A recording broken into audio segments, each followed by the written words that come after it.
HRN listeners. As we celebrate our 15th year, we are deepening our commitment to giving voice to the next generation of food systems storytellers, and we need your help.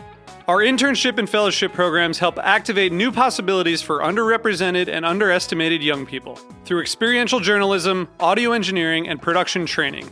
Through these unique programs, HRN helps food equity stewards build essential workforce readiness skills that expand their potential and foster economic mobility. Please consider supporting these critical programs.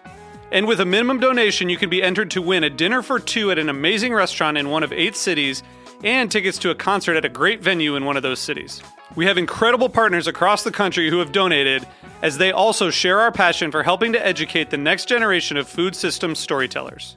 Check out heritageradionetwork.org/15 to donate and enter to win today. That's heritageradionetwork.org/15 to donate and enter to win today. And make sure you donate before March 31st. Thank you.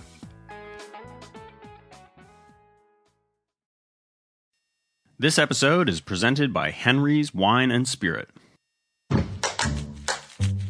Hi, I'm HRN's Executive Director, Katie Mosman-Wadler, with a preview of this week's episode of Meat and Three, our weekly food news roundup. So every day the shutdown continues to grow is another day that there will be a backlog. This week, we're looking at the unexpected ways the government shutdown has impacted our food system. There are nearly 1.6 million New Yorkers who rely on SNAP to feed themselves and their families every single day. There is a real impact on our friends and neighbors. A lot of farmers rely on commodity loans at the end of the year. Since the offices are not open, those loans aren't available to them. Tune in to this week's Meat and Three on Heritage Radio Network. That's MEAT+THREE. Available wherever you listen to podcasts.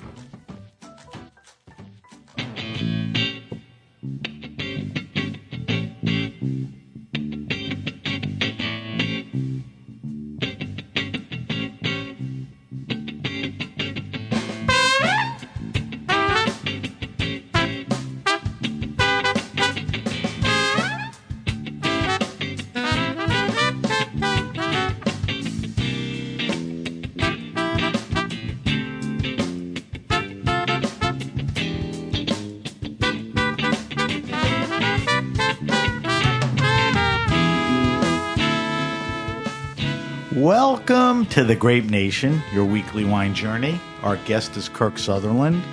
We'll talk to Kirk about natural wines, Roberta's, Blanca, and a lot more. We'll taste a dark rosé from Germany that Kirk brought in for our weekly wine sip. I'm your host, Sam Ben-Ruby. Stay with us for the Grape Nation on the Heritage Radio Network. We bring wine to the people.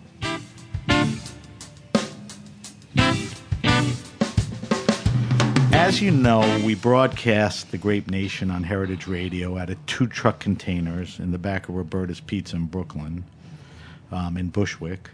Roberta's and Heritage are, I'd say, family. You know, we're in the same bed together.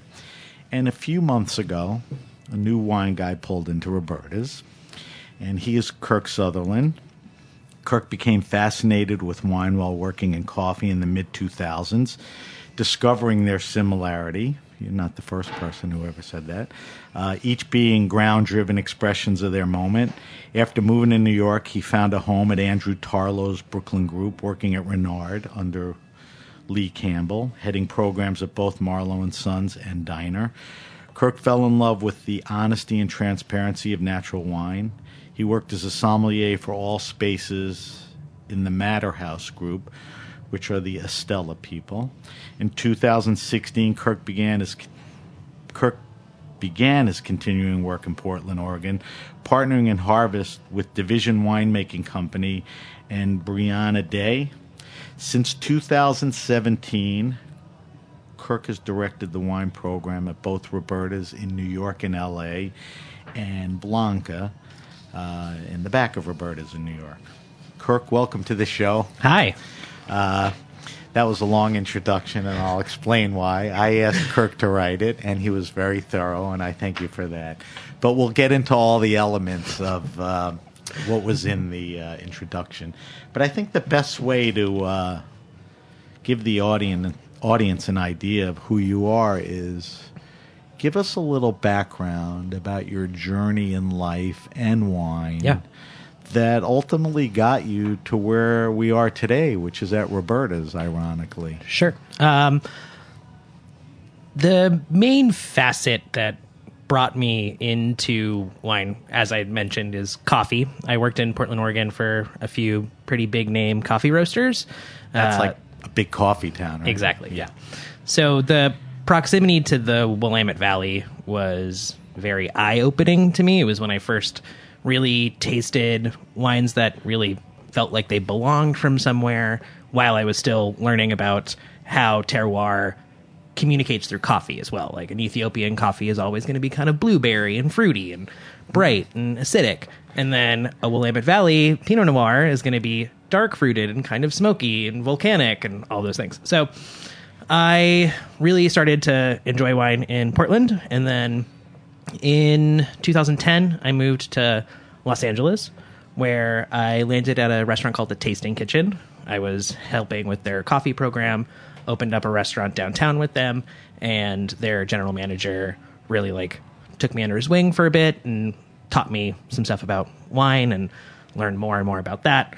Then when I decided to move back out to the East Coast, I was lucky enough to land a position at Reynard under Lee Campbell, who was a sort of legendary. Yeah, she was a huge mentor of mine. She really took me under her wing and brought me to my first New York City tastings and brought me to special events, introduced me to David Bowler, introduced me to Pascaline Lepeltier, all of those people. From there, that really ignited the natural wine element to me. I am a person who's very interested in sustainability and ecology and things like that. So being able to tie in that part of my interests into wine really got my engine going. So I was with Reynard for a few years, decided that I wanted to find a position solely focused in wine, went into the city, did the studying under the Court of Master Sommeliers, wore a suit, worked at fancier restaurants. I was at Estella and Flora Bar for a bit. And then when I heard that Andrew Tarlow was hiring back at Diner and Marlowe and Sons for a wine director, I jumped at that position, was able to do that for a little over a year. And when I wanted to kind of broaden the horizons, I was lucky enough to find a home here at Roberta's and Blanca. So you came here towards the end of last year, 2018? Yes. When did you roll in here? October of last year. Okay. Yeah. So pretty, not that long. No. All right, so you mentioned natural wines, which I think is an important part of what you believe in, what you like, who you are, and what you're doing here. I want to talk to you about natural wines.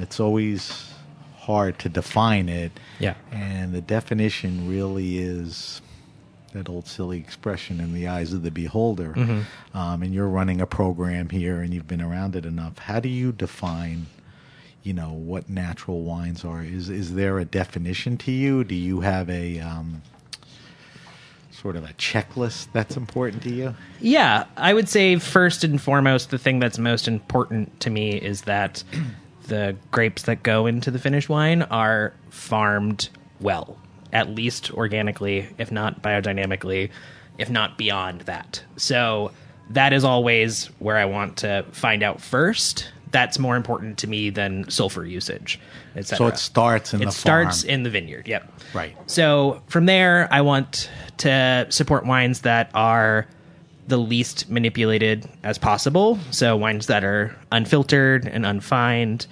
fermented with their native yeasts as opposed to factory yeasts, no inoculations, etc. Low to no sulfur usage, but I'm not super dogmatic about that stuff. I think some of the best examples of old school natural wines had a small amount of sulfur in them. And there's still things that I buy to this day, and I think when people you who say really, that old school natural wines, I mean, in your mind, what do you refer to? I'm just curious. Marcel Lapierre, Jean Foyard, Okay. the Gang of Four, Those guys. So they do have bottlings that are completely sulfur free, but some of them do have them, and those wines are benchmarks. And I think that that's important to remember before we go down this rabbit hole of all natural wine has to be no sulfur, Sansouf, etc. Right. And then I really think that it's important for these wines to support the people behind them. I think that it's important to know that if you're buying a wine that's grown in California, that the producer is buying fruit that is organic or biodynamic, and at that vineyard site, the people who own it are paying their vineyard workers really well. I think it needs to be kind of like a closed loop where everything puts its money where its mouth is. So it's beyond the farming and sustainability. It's about, people. Yeah, it's about equality. Right, equality. Yeah. So that means when you're looking at wines in your past places or even here, you take all those things into consideration. Yeah, I try to as much as possible. Right. And are there, this is a silly question, but I don't know how to ask it. Are there enough wines that interest you that check most or all of those boxes? Yeah. I would say in terms of stuff from the old world, a lot of the wines that we buy are from small-scale vignerons who tend their own land, make their own wine. So I know that they're stewards of their environment, and they want to create a better ecosystem all the time. Right. And then a lot of like the domestic wines that we purchase, there's a few people that I have pretty close connections with, and I've become friendly with a lot of the more naturally leaning American producers. So I can ask questions about where they got these grapes from, how they were grown, right, how their vineyard workers were treated, etc. So France and Italy have been, big practitioners of this. You mentioned California. There are a bunch of people. Has there been growth and interest in producing natural wines in California? Oh, yeah, for sure. I mean, Big time. 5 years ago, 5 years from now, there's been a pretty big leap, right? Yeah, I think that as the market becomes more and more thirsty for wines that are pure and more honest, I think folks have really jumped behind making wines in that style. Yeah. I mean, California sort of lagged behind, but there are some good people, out there. So how important are natural wines today? And why are they important? For all the reasons you said? I would say that. I think the general public that comes to these establishments, these more like farm to table style restaurants, want the things that they're putting into their glass to also be from the earth and as honest as they can be. I think it's important to know that we're putting things into our bodies that are a little bit safer, and that these things that are being produced are working towards making the environment more sustainable, especially during climate change. There's a fixation towards food. Why not wine? Yeah, if you're an avid wine drinker. I mean, do you see continued growth and excitement? I mean, we're nowhere near, a plateau or even acceptance. Yeah. I mean, where are we at? I see a lot of people coming into these restaurants who are totally fascinated and so into it. I think coming in knowing a little about it? Yeah. I think the general public, at least in the bigger cities in New York, Los Angeles, Portland, Seattle, Chicago, these wines are really disseminating quite a bit. Right. And they're making a big statement. New York and LA have both had the Raw Wine Fair at this point, and both of those events have been huge. Bigger and bigger. Yeah, and we do the pizza at the one here. So you see a lot of consumers and people who maybe don't have a huge base knowledge of wine getting really excited about these wines because they're a little bit more user-friendly. They're more joyful, they're more playful, they engage people in a way that very expensive fine wines don't. They make it more of a level playing field, I think. I think folks that come into the more naturally focused wine shops get a different experience customer service wise, because the folks that are behind the counter are usually a little bit younger, or they're a little bit more excited. Maybe they don't have as much of a formal wine education as some of the bigger establishments, but that whole sort of community building experience behind natural wine extends out. Wine always had a story and a history, but Yeah. the natural wine thing is even more of a community. Would you agree? Yeah, 100%. I'm trying to figure out. I have two questions. I'm trying to figure out who the core natural wine drinker is, and that it may not be exactly. Is it millennials? Is it a little older? I mean, who's driving? What you just said. Who's that guy walking into the wine store that's interested? Or In my personal experience, I think it's more millennial driven than anything else. It's people who, like I said, are really starting to get very excited about wine. Maybe it's former beer drinkers who really like farmhouse ales and, Right. and bready beers, and they taste something that reminds them of that, maybe like a red wine from Italy, and then it sparks that interest. It's also, young folks like to go out to eat. And a lot of the people in New York City get exposed to these wines and then get really excited about it. But young people like to go out and eat. They like casual more than fancy. Yeah. They don't want to spend a ton of money, and wine is an expense to them. So I guess the natural, thing plays in. Yeah, and a lot of these programs can offer really great value because, yes, of course, there are very expensive naturally made wines, but a lot of it you're going to find on restaurant wine lists for under $75, which is great. Yeah, you can get a really, really great bottle of wine for $50. So we're at Roberta's. It's a pretty big place, not huge, not tiny. You're here on a crowded night. People are drinking wine. How many people do you think are aware of natural wines and recognize it on the list? And how many people just see it as this interesting, cool list and don't really know what's going on? Man, can you assess that, just not scientifically, but I would like to think that maybe up to like 75% of the people who are coming in here and buying wine know what they're getting into. And that's a sense you get from talking to them and what they're asking for. And at this point, like, there's the mainstays of natural wine that we have on the list, like Ariana Occhipinti. People know her. People are excited about her wines. Right. So they see that. They see Jean Voyard. They see Marcel Lapierre. Things like that. Those winemakers will always bring people in. Yeah. And then it goes so much deeper. Yeah. Right? Who's out there driving recognition and consumption for natural wines? I mean, I know sommeliers. You're a sommelier. You're a wine guy. I mean, you guys are doing that. I mean, who's out there really Like flying the flag? advocating flying the flag? Yeah. I mean, where's it coming from? I think a lot of it is people like Marissa Ross on Instagram. She's super crazy fun. Yeah, she's like trying to make it fun and accessible writes to about people. it. Yeah, and she's a wine writer. Pascaline Lepelletier, who's incredible and one of my heroes. She wrote a book with Alice Firing, who's another one who's out there really Long time. Lee Campbell was a big figure and still is. So let's put those guys under the category of influencers. They use social media pretty well. Pascaline's a master sommelier.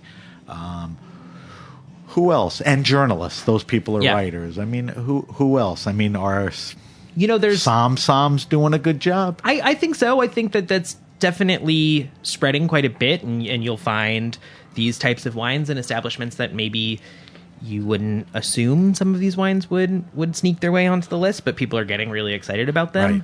There's a lot of like really funny Instagram profiles that a ton of people follow because they, again, make these wines fun and approachable, and it's not about being stingy or being like snobby, and it's more about having community and enjoying this thing together. Right.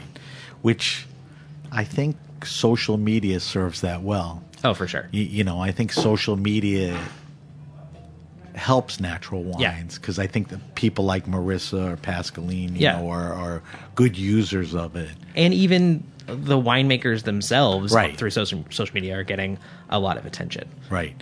It's it's been a big deal for helping in recognition. For sure. I always wonder, and I guess you've never worked at the real mainstream type restaurant, legacy restaurant, and that's hopefully more fact, not a knock. But why don't mainstream or legacy restaurants, why are they not bigger proponents of natural wine? Is it clientele? Is it I think there's probably a multitude of reasons. A lot of these wines don't fit the mold of your everyday wine aficionado. The fact that... Which means they may be a little older. Yeah. Maybe. Right. The wines are, a lot of the time, less expensive. They don't have as much prestige. They're smaller scale, so sometimes they can be harder to get. A lot of them get sort of allocated to these spots that become known as being natural wine hotspots. And I think folks who are big proponents of classically made wines don't want to feel like they're catering to this thing that's happening around them. I've seen a lot of backlash from pretty big wine professionals saying that they're sick of drinking wines with flaws and all of this. Yeah. But it's a personal decision. It doesn't need to be an insult to anybody. No. I don't think. It's also a business decision, Yeah. too, to all the things you alluded to. If people are not asking for it, or, on the business side, it's better to have more expensive wines, or you're lazy and it's less hassle. Yeah. I guess that's why. And, I mean, do you think the prospects of that will shift slowly or not necessarily? I think it's already happening, because the future of the wine professional, in my humble opinion, is the 25-year-old kid who gets a job at a wine store and gets really excited about it and then decides that they want to run a wine program somewhere, starts off small, and then moves up. Yeah. I had Joel Nell Fellner on last week, and I think he's a little representative of that. Yeah. I've had some great people on, and it's funny how the Somm wine industry is growing, and now there are younger people coming in, and I think they're going to be an influence, to your point. What I want to ask you is, while I have you here, talk to me about some natural wine regions, producers, grapes, that are exciting you now. I mean, that's a big question. Yeah. So let's, I think it's impossible to have the conversation of how all of this began without obviously recognizing the Gang of Four. So Marcel Lapierre, Jean Foillard, Jean-Paul Thévenet, Guy Breton. Okay, so Foillard, Beaujolais. Yeah, they're all Beaujolais. All Beaujolais. Right. So that, Thévenet is Thevenet. Exactly. And who was the Guy Breton? No, Guy Breton. Guy Breton. Yeah. Okay. So, you can't escape Gamay in natural wine. Okay. It's the most fun grape on the planet. Hot as hell right now, Yeah, too. I mean, for it's, sure. it's seeing its time. Yeah. And then I think it's also important to recognize the Loire Valley for its huge influence. It really was a hotbed for a very long time and continues to be. The Jura as well, for people like Gonava. And then also looking at Italy, I think it's super important to recognize Elisabetta Foradori for all of her work with Tiraldigo, Ariana Occhipinti for really starting the excitement that has become the big thing that is now Sicily, with Frank Cornelissen coming in Stopa. right behind that. Yep. La Stopa, in Emilia-Romagna. Pepe. Emilio Pepe in A little more Abruzzo. old school, yeah. Yeah, but those wines have been natural basically since day one when it comes down to it. Okay, so you laid the foundation. Yeah. You can't start without, Can't start without acknowledging those things. So for you now, The things that I'm really excited about, I think Spain is really having its comeuppance. Jose Pastor brings in such incredible wines, as does Alvaro de la Vigna. seeing people like in Vinate really diving into the Canary Islands Right. and Estremadura. And In Vinate, so people know, is EN. ENVINATE. Yep. Which And it's means for- wine yourself. And it's 4 guys, Yep. and they're making wines in Spain, Canary Islands. Yep. Friends that went to wine school together. And reasonably priced. yeah, and for sure. terrific I stuff. have a good amount of those wines on the list, and Yeah. none of them are over $70, which is incredible. Is a great and not it- easy to find all the time. Yeah, and especially when you're thinking about the wines from the Canary Islands, that a lot of the vines are over 100 years old Right. and really difficult to farm. So that's something I'm really excited about. Again, in Spain, people like Alberto Nonclares, who are really bringing purity to making Albarino in Galicia. So you like Galicia. It's very love hot that. right Yeah, now. I'm a big German wine fan.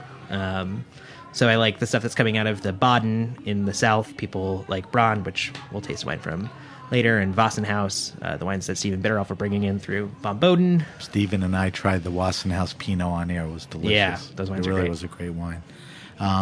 We're talking to Kirk Sutherland. Kirk's the wine guy at Roberta's and Blanca. I will post a lot of the things Kirk's talking about on our social media sites.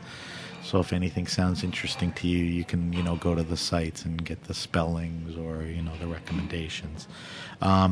Give me one more region wine or something that's exciting you.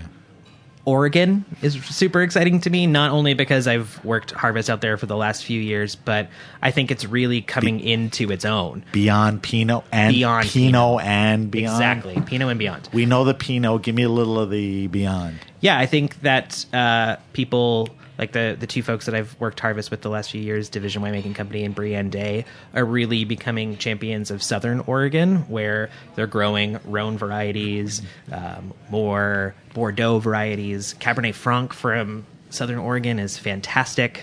Brienne is a big proponent of the grape Tannat, which no one ever thought would. Uruguay is big. That's Yeah, where it's mostly. an interesting grape. But she's making these very finessed, super delicious wines. And people like Joe Swick, who are getting really experimental and doing a lot of co-ferments of white and red grapes.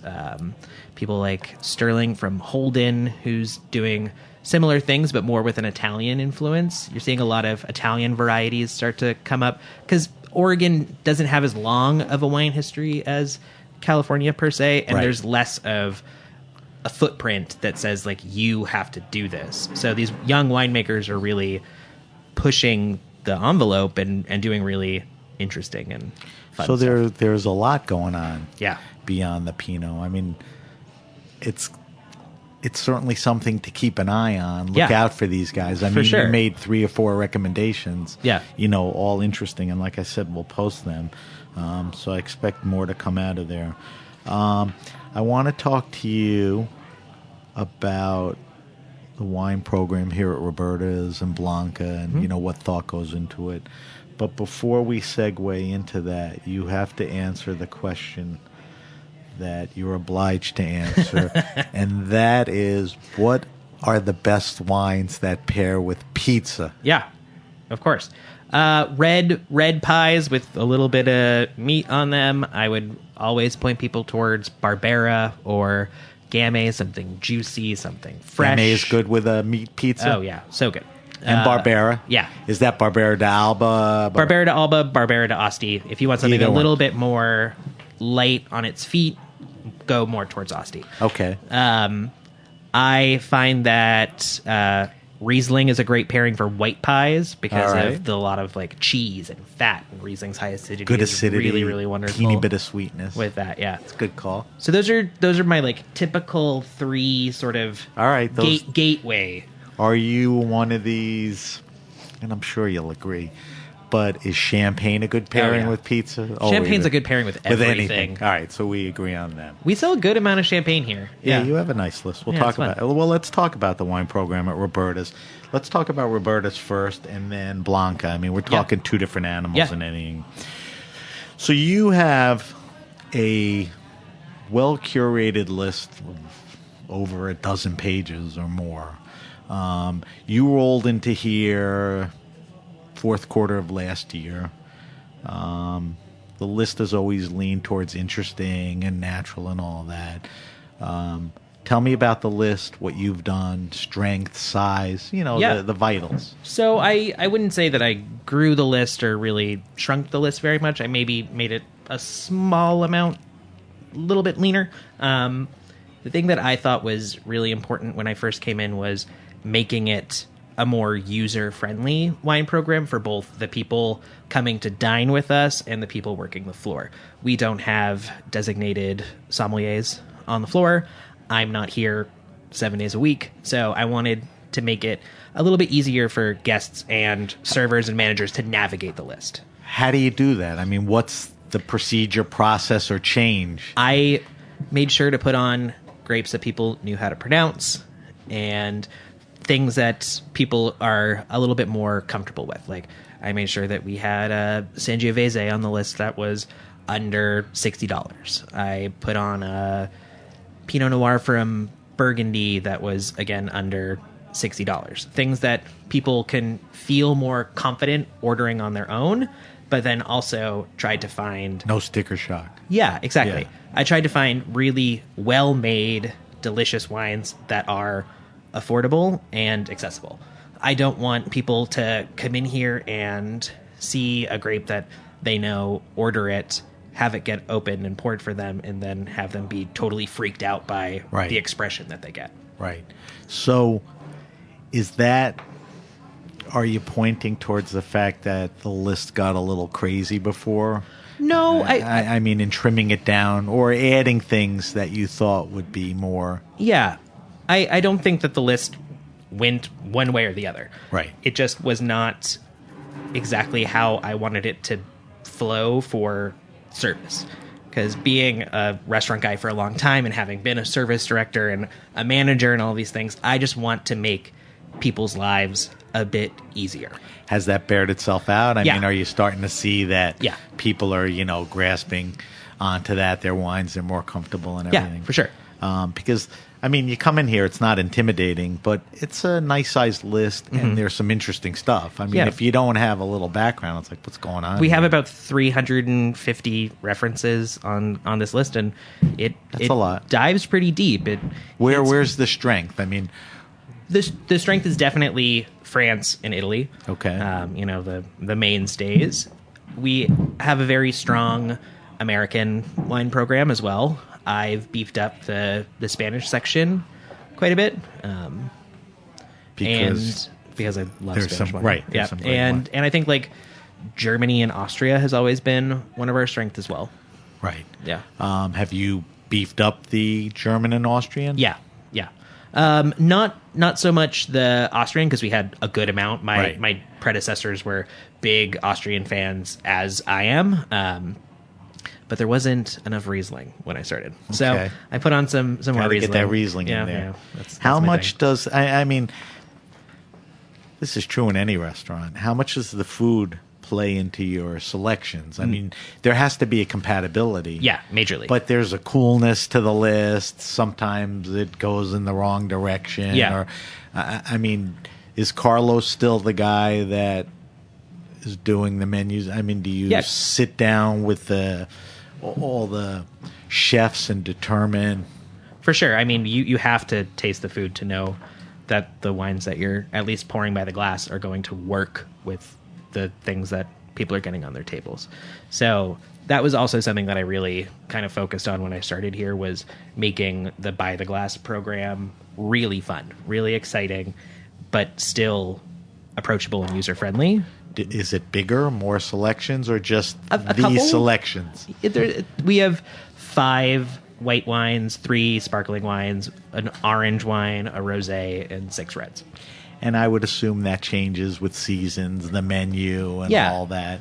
I would say one of the selections will stay on for at least a month. Right. But we don't keep things on for a very long time because we like change. We think it keeps Right. people engaged, and it's important for the servers to be able to have more interactions with new wines. And those are the things that they're selling the most, are the wines by the glass. So I think changing that up is fun for them, but just making sure to not change it up too much. You mentioned earlier allocations, with natural wines. Is that an issue with you? Can you always get what you want? Do you run out and not get it as quickly back as you want? I don't think anyone in New York City gets enough of the things that they really want. So that's sort of how it goes. But this is sort of ground zero for Brooklyn, and we're going on 10 years. I mean, nobody's snubbing you too hard. No, not at all.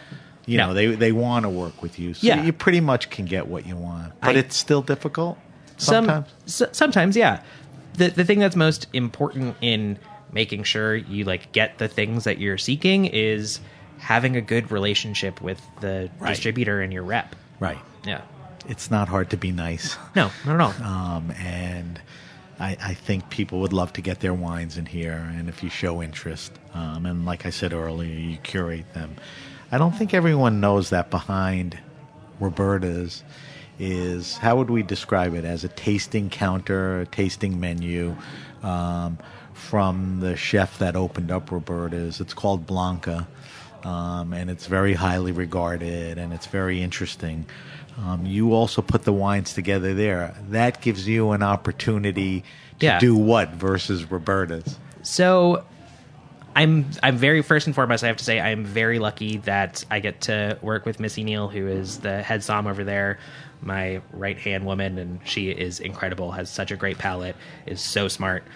So she's on the ground. She's on the ground. There. She's not right now. She's on maternity leave. But generally, yes, you know, she's when there. you go there, Missy will be there. Exactly. Okay. And she's also very much involved in the selections over there. It's very nice to be able to play both interests that I have, the approachable, affordable, natural wines, but also the more benchmark, higher price point, higher end things. That's not to say that the wine program at Blanca is not focused on natural wine, because it is, but we're able to offer things over there that wouldn't make sense at Roberta's. Give me an example. Like, what's a staple? We have a massive red Burgundy selection. Okay. Probably about 40 references. Makes sense for that kind of for place. Sure. And we get a lot of Fourier. There's probably 5 different Fourier bottlings on that list over there. I have one on the list over here, and it's probably our second most expensive red wine.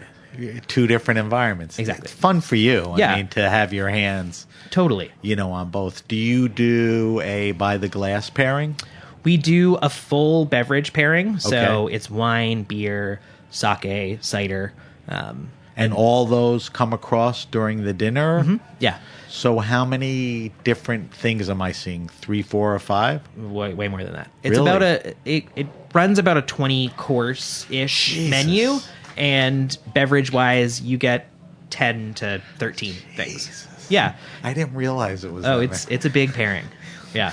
What are you in there for, 3.5 hours? At least 2. Yeah, for sure.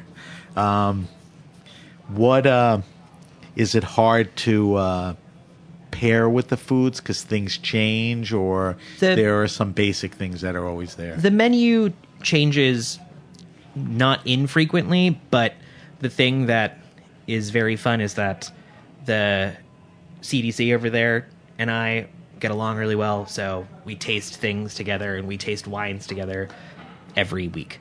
So we always know when the next dish is coming on. Right. I get warned a few days in advance. I think about what is going to go into that slot. When Missy's here, she and I talk it out, because she has been on the floor over there for over a year and she really, really knows it. So we always work hand in hand to make the next selection. That's great. If you can get into Blanca, because it's small and it's very popular, just as Roberta's is, obviously you're going to have a great wine experience. Kirk, we're going to take a quick break. We're talking to Kirk Sutherland. Kirk's the wine guy at Roberta's and Blanca. When we come back, we're going to put Kirk through our wine list, have him answer those questions, and we're going to taste what's the grape? Portugizer? Blauer Portugueser. Blauer Portugueser Rosé. You're listening to The Grape Nation. I'm Sam Ben-Ruby. We'll be right back.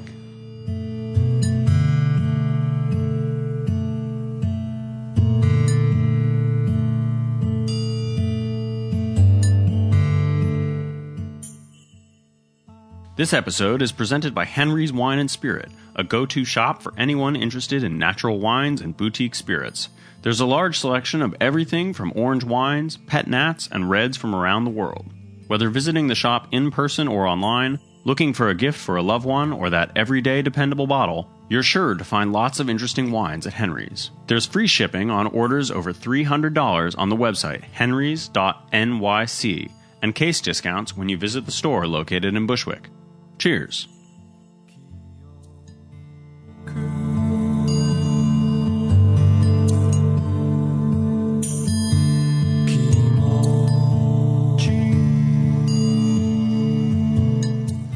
All right, we're back. We're back with my guest, Kirk Sutherland. Kirk, we are going to tie you down to your chair. Let's do this. And we're going to make you answer our wine list. It's 5 questions. We ask the same 5 questions to everybody, so don't feel so special. And they're pretty basic. We keep a database. Our listeners, we post them. I'll post them next week. So the first question is, and you may have answered it a little before, but go a little deeper, is what are you drinking now? For yourself, for the restaurant, seasonally. I mean, we talked about Riesling Fire just come up, so I'm sure you're drinking some Riesling. I always drink Riesling. Okay, so you're always drinking Riesling. What else are you drinking now? At home, my partner and I don't agree a ton on wine, but we definitely agree on nice, light, crisp mineral whites. Like? That's Muscadet. Muscadet is you got a favorite producer? Peppier. Peppier? Yep. Shout out to Andrew Tarlow. Okay. But personally, the thing that I'm drinking the most of probably is Canary Island whites and reds at home in Vinate, like I said. Are there other producers that are accessible that are doing a great job? On the Canary Islands? Yeah. I mean, could you throw another name? Let me think. Dolores Fernandez is doing really wonderful stuff. Dolores Cabrera Fernandez is the full producer name. And those wines are affordable and really delicious. You know, Jose Pastor is like, that's where you should be looking for great Canary Island wines. We always say this. When you come into a Roberta's, and there's guys like Kirk and his people around, they've taken pains to curate and bring these wines in. So talk to your people. And same thing, go into a wine store that you know is not the corner store, may feature that, and talk to the people. And they'll turn you on to, all the people that we've been talking about. All right, do you have, this is the goofiest question of the bunch, a favorite wine and food pairing? Is there something that just makes sense? You don't have to do it every week, but wow, this... Yeah. I mean, I have to say that I love eating French fries with Gamay. Okay. Just salty and fatty with fresh and juicy. It's delicious. Okay. That's interesting because I get a lot of champagne and French fries, champagne, popcorn, champagne fried chicken. But Gamay, because juicy, cuts the salt. Yeah. It just keeps your mouth watering and all the fat from the delicious French fries. So what's better than going into a Racine's or a place that has great French fries and Gamay and just getting a bottle, do it, with your buddy and just get a couple orders of fries. So that's a good one. That's a first time. All right. Do you have a favorite wine restaurant and or bar? Yeah. And I realize I don't want you to be inclusive, exclusive. You bump into somebody and go, why didn't you mention it? So let's not worry about that. But who's doing it right? And I guess in your sort of lens, again, I use that word, natural wines are important. Yeah. So tell me, people that are doing that well. Justin Chernow at the Four Horsemen, for sure. That is another cool place that I would say is ground zero for natural wine. Food and wine is terrific. Basile at Reynard does a wonderful job. I Love June Wine Bar in Cobble Hill. Pascaline at Racine. Okay, obviously. I was going to say anything in Manhattan. I can't leave her out. Yeah. Charlie Bird. Awesome wine program. There was an article recently about small lists and how things are moving towards smaller lists, but so well curated. And, they mention a Charlie Bird or whatever because everything on the list, is terrific. All right, those are all great places.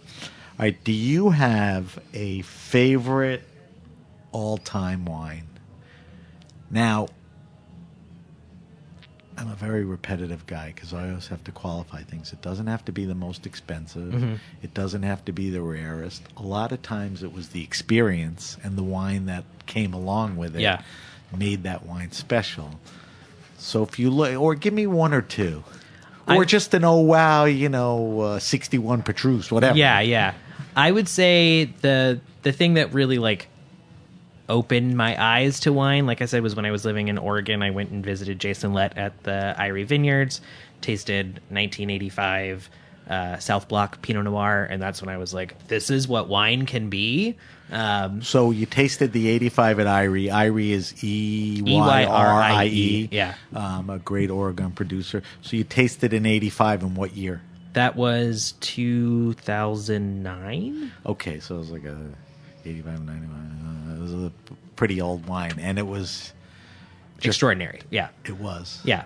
But I would say, my favorite wine of all time was probably still Morgon from Lapierre. It's always done me right. So, of all the Morgon producers, you single out Lapierre. Yeah. Get into that a little for me. Why him? I mean, everybody's making some good stuff there. Now it's his daughter and son making the wines, but I think it's the history of it. When I first tasted those wines, it was with Lee Campbell, and it was really what set me off on the path. So every spring, I always look forward to the release of the just entry Morgon. I always buy 6 bottles for myself and try not to drink them all within a year and keep it for a little bit to see how it ages. And, it's just something that I've always been able to rely on. All right, so that's a good segue into our last question, and you should be able to answer this. I ask everyone to tell me the best wine around $15-20 retail. Give me a red, give me a white. I mean, I'd love a producer. You can give me a category like Muscadet, which we know is a great value. Yeah. But as specific as you could be. Because I always say, my kids are in their 20s. They're starting to make money. They're going to parties. You can't bring a crappy bottle. They're not spending $8. They're not spending $35. Yeah. So, $15-20. How do you rock the party? I would almost always say white and red from the Loire Valley. Okay, so let's... As a region. So Cabernet look Franc. for Loire. All right, so let's go red. Cabernet Franc. So the red should be... Now, remember, I'm looking at $15-20. Yes. Are we staying in that category? Touraine Cabernet Franc. Touraine. AINE. Touraine Cabernet Franc. You'll find it cheap. It'll be delicious. It's accessible at good stores. I've seen so it around. good. All right, so Touraine Cab Franc, great. And for the white? Muscadet. Muscadet, and let's go backwards again. Give me a producer or two. Did you say Pepier? Domaine de la Pepier or Luno Papin. Both are brought in through Louis Dresner. Okay.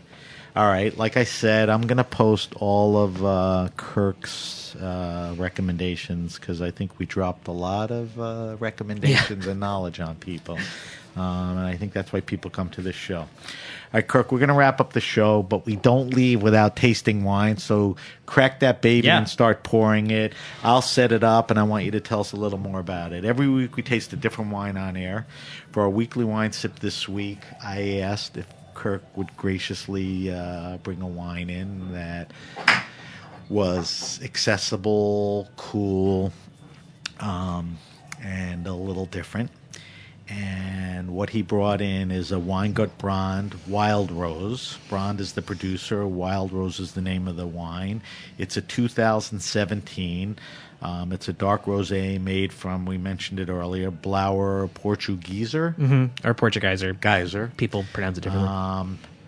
And it's from the Pfalz region of Germany. It's a red.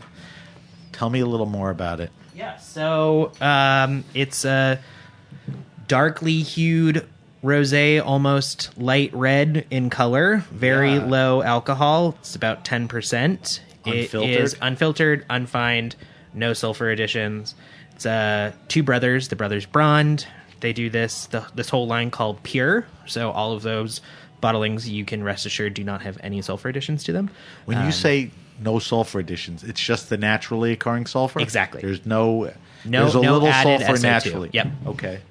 And it's really it's called wild rosé, and it's really wild and fresh. There's a lot of floral aromatics to it. Did I say wild rose? I mean, you can say I whatever did. you want. Yeah. It's wild rosé. Yeah. I mean, there's an accent on the E, but wild rosé. But it's one word, though, right? Yeah. Yeah. Exactly.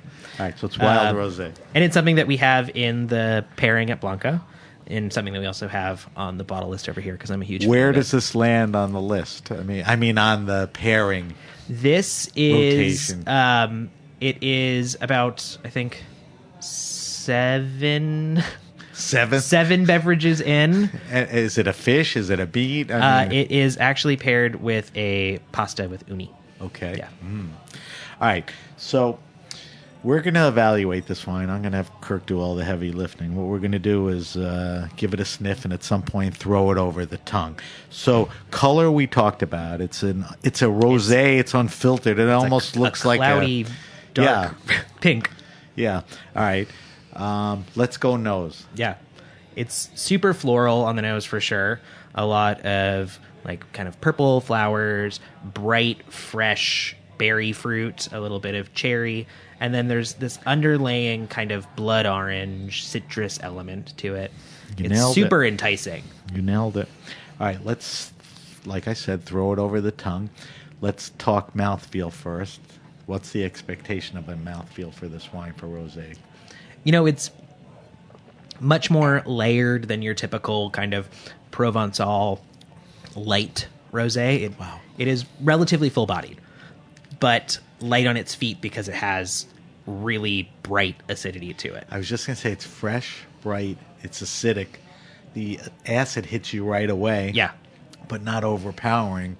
But then you get that boom of fruit. Mm-hmm. It's a really nice wine. Yeah. All right, so let's talk about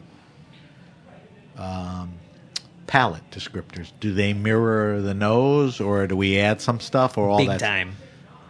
This, I wouldn't say it's like potpourri in the mouth, but it's definitely floral. Very floral. You better give me some more. Yeah. Stuff's awesome. What's the alcohol? 10.5? Oh, so you could drink this all night long. 10.5. Yeah. All right, so on the palate, floral. Floral, berry fruit, tart berry fruit. Again, with some more of that blood orange, citrusy elements to it. Am I a little crazy? bit salty. I was just going to say there's a little savoriness to Yeah. it that's good. It's a bit herbaceous. Yeah, I mean, it's nice. I mean, it makes it, more interesting. Yeah. What foods would we pair with this? We Oh, talked man. about pasta with uni, but open Yep. up the door a little more. This would be great in any sort of position that you would potentially put a light red or a full-bodied white. I think this would be great with different kinds of pasta, maybe like cacio e pepe, which is something that we This would hold always up to it. have on the menu Right. here. This would be great with fish, especially like oily, fattier fish. Roasted vegetable dishes with this would be wonderful. Pretty versatile. Yeah, for sure. Now, if you brought this in and you didn't tell me that it was a dark rosé, I mean, how would I know it's a rosé? You wouldn't. So it's not my ignorance. No, or, I mean it looks like a light red. Yeah, Yeah. and it pops more than a rosé in Yeah. that sense. It doesn't have the characteristics. I would think maybe the tannin might be a little bit indicative of the fact that it's not a heavily macerated wine. So, do we like this wine or do we love this wine? I love this wine. I love this wine too. I wish they made more of it. So it's not easy to get your. Yeah, I mean, like What are we talking- Chambers Street definitely carries this wine. What are we they're talking big retail? supporters. Ballpark. $25. So great price point. Yeah. Really an interesting wine Yeah. that, if thought out with the right foods, makes a great meal. So that's the 2017 Weingut Brand Wild Rosé. Yes. Okay, and that is, it's made from an interesting grape called Blauer Portugieser, Geyser, and it's German, and it's from the Pfalz region. It's organic and biodynamic, right? Like you said, it's no sulfur, spontaneous fermentation, right? Yep. It's a terrific wine, and thank you for bringing that in. All right, Kirk, we ended on a good note. We're going to wrap up the show. Just a couple of notices. If you have a question, suggestion, wine happening, or event, hit me up at sam@thegrapenation.com. That's Sam at The Grape Nation. Follow us on Facebook at The Grape Nation. Follow us on Instagram at sbenruby, but follow the hashtag The Grape Nation. On Twitter, we're at benruby. Also, subscribe to the Grape Nation podcast on iTunes, Stitcher, and or Spotify. We'll post Kirk's wine list answers. I will give you more information on the weekly wine sip selection on our social media sites. Kirk, if we want to find more about you personally and Roberta's separately, where do we go? Instagram, I'm Kirk_Sutherland. Okay. And Roberta's is Roberta's Pizza. Okay. Blanca is Eat Blanca. Yeah. Right. Okay. On another note, my friend Daniel Jonas is doing, from La Paulée, has created La Table.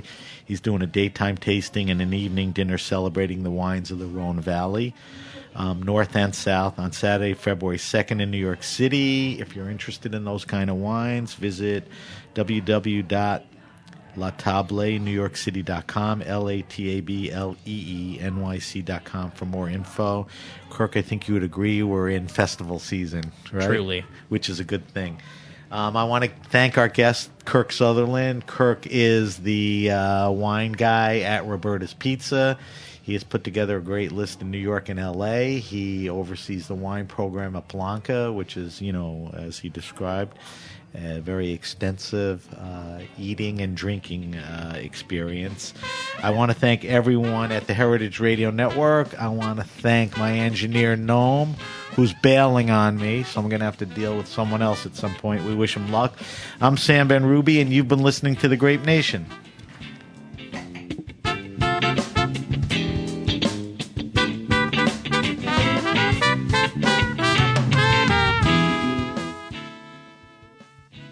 Thanks for listening to Heritage Radio Network, food radio supported by you.